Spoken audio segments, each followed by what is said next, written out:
Hey everyone, my name is Roshan, and I'm a student majoring in neuroscience and psychology. I'm also a pre-dental student and plan on applying to dental school this cycle. There are a couple reasons why I want to be a ULA this fall. The first reason is I just took my dental admissions test a couple months ago, which is the DAT, and I spent a lot of cumulative hours studying for the organic chemistry section of that test, and that actually ended up being one of my highest sections. And so, in terms of knowledge and in terms of how adept I am at being able to recognize and work with Orgo, it's pretty high. But as a teacher, as a ULA, understanding the concept is only half the battle. You've got to be able to teach it as well.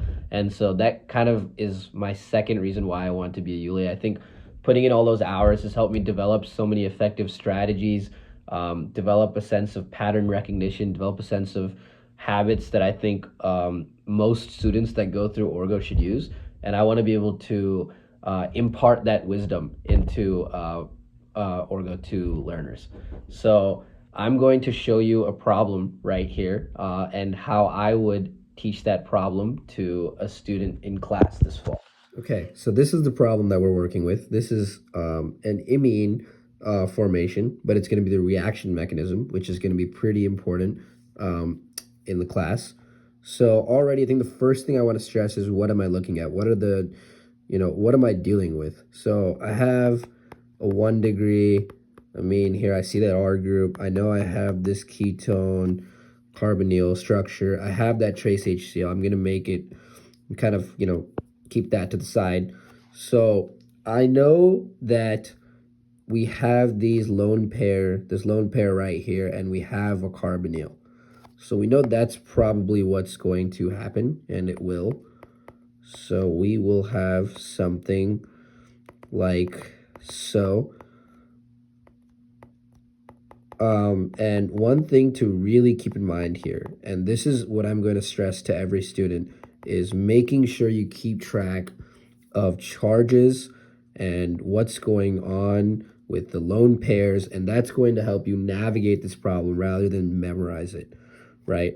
So I have that trace HCl. I know a bunch of these are going to be floating around protonated because of this acidic environment, right? So I'm just going to have a bunch of these just floating around. Again, this positive charge, so important. I know I have this negative charge. That's really what's going to help me navigate this. Pull off an H. Sorry, that should be an R. That should be an R. Okay, so now, again, these equilibrium arrows, everything, all these small details are kind of what make these reaction mechanism problems come to life. So now I have NOH here, cannot forget these lone pairs. And then I have my NHR here. Nothing has changed here, okay? And I want to keep going with these equilibrium arrows. Now I know this thing got deprotonated, so I'm going to have a structure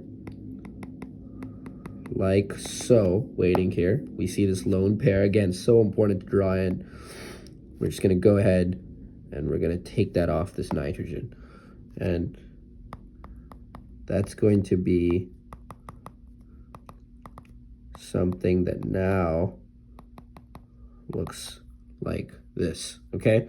We might think we're done, but we are not. This is not that stable of a structure. So I'm just going to draw in my equilibrium arrows before I forget. I know I'm going to have, like I said earlier, just a bunch of these protonated guys just floating around. And I know I see these lone pairs on this oxygen. So I know this is likely and will happen. And now I'm going to get something like so. Okay, so we've got that 1, 2, 3, 4, 5.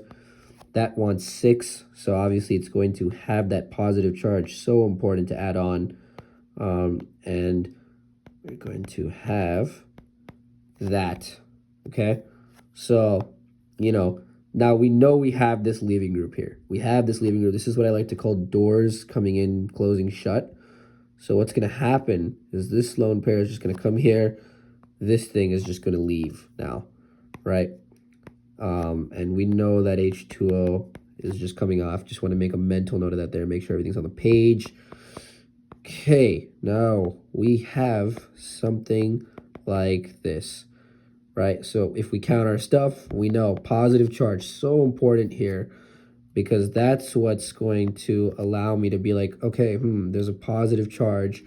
That must mean there has to be something pulling off something, right? And it's just going to be a cleanup reaction here. And we're going to end